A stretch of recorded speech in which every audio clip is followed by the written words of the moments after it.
Welcome to लोकसेवा स्पर्धा परीक्षा. लोकसेवा स्पर्धा परीक्षेमध्ये आपलं स्वागत आहे. थेट प्रश्नांना सुरुवात करूया. 50वा भारतरत्न पुरस्कार कोणाला जाहीर झाला आहे? To whom 15th Bharat Ratna award is declared? Answer आहे लालकृष्ण अडवाणी. उत्तर आहे लालकृष्ण अडवाणी.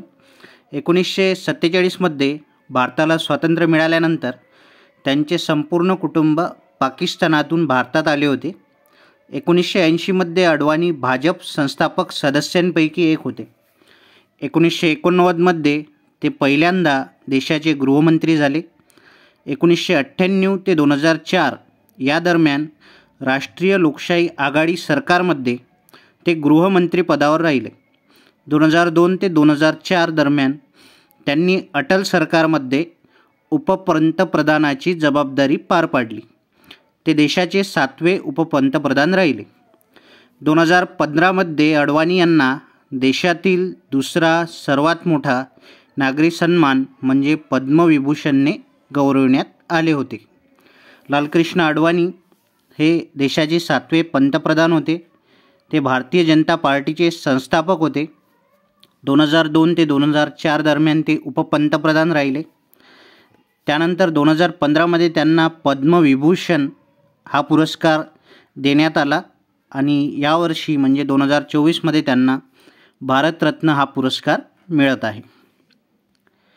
पुढचा प्रश्न आहे, Lewis Hamilton will join which motorsport team in F1 race?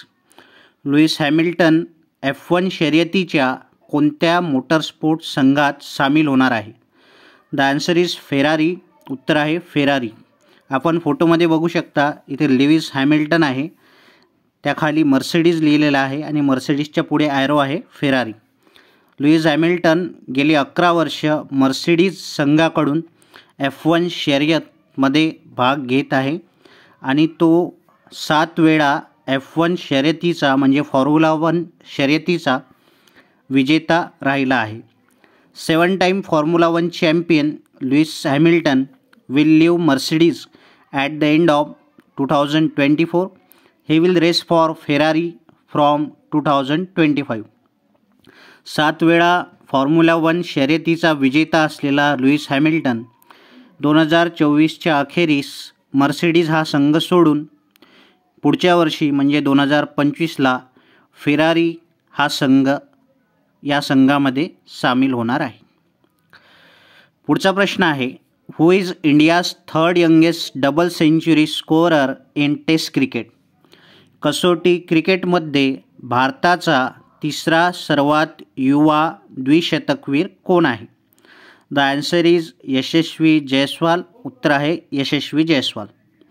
यशस्वी जयस्वाल याने भारत विरुद्ध इंग्लंड जी कसोटी विशाखापट्टणम येथे चालू आहे कसोटी क्रिकेट, या कसोटी क्रिकेटमध्ये यशस्वी जयस्वाल याने द्विशतक केले आहे, डबल सेंचुरी केली आहे आणि तो भारताकडून द्विशतक करणारा तिसरा सर्वात युवा खेळाडू ठरला आहे.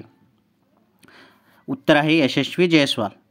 आपण 24 जानेवारीच्या व्हिडिओमध्ये बघितले होते, BCCIने अलीकडेच नमन नावाचा सोहळा 23 जानेवारी 2024ला हैदराबाद येथे घेण्यात आला.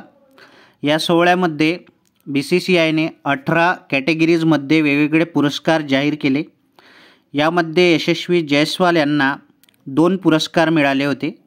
पहिला पुरस्कार होता बेस्ट इंटरनॅशनल डेब्यू मेन, याला आपण Polly Umrigar award best international debut men असं सुद्धा म्हणतो.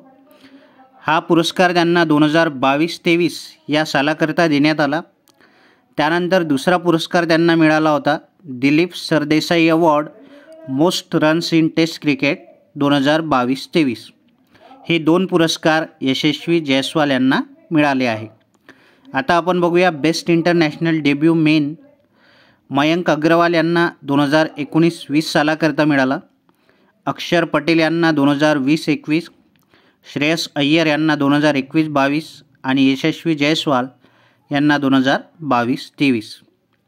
त्याशिवाय यशस्वी जयस्वाल यांना Dilip Sardesai most runs in taste cricket Yashasvi Jaiswal 2022-23साठी यांना हा पुरस्कार मिळाला आहे. आणि कसोटी क्रिकेटमध्ये भारताचा तिसरा सर्वात युवा द्विशतकवीर यशस्वी जयस्वाल हे ठरले आहे. India's third youngest double century scorer Yashasvi Jaiswal in Test cricket. Who became the quickest Indian batsman to reach 150 wickets in Test cricket? भारताकडून कसोटी क्रिकेटमध्ये सर्वात जलद 150 बळी घेणारा वेगवान गोलंदाज कोण ठरला आहे? भारताकडून कसोटी क्रिकेटमध्ये सर्वात जलद 150 बळी घेणारा गोलंदाज म्हणजे Jasprit Bumrah. The answer is Jasprit Bumrah. Fast bowler Jasprit Bumrah achieved the distinction of becoming the quickest Indian batsman to reach 150 wickets in Test cricket during the second day of second Test match between India and England in Visakhapatnam on Saturday. 3 February 2024 या रोजी कसोटी cricket Bharat आणि England यांच्या दरम्यान विशाखापट्टणम येथे कसोटी cricket सुरू आहे. या कसोटी क्रिकेटच्या दुसऱ्या दिवशी जसप्रीत बुमराह यांनी 6 विकेट घेऊन 150 सर्वात जलद 150 बळी घेण्याचा विक्रम केला आहे. आणि हा विक्रम त्यांनी कसोटी क्रिकेटमध्ये वेगवान गोलंदाज म्हणून केला आहे. भारताकडून कसोटी क्रिकेटमध्ये सर्वात जलद 150 बळी घेणारा वेगवान गोलंदाज म्हणजे जसप्रीत बुमराह ठरला आहे.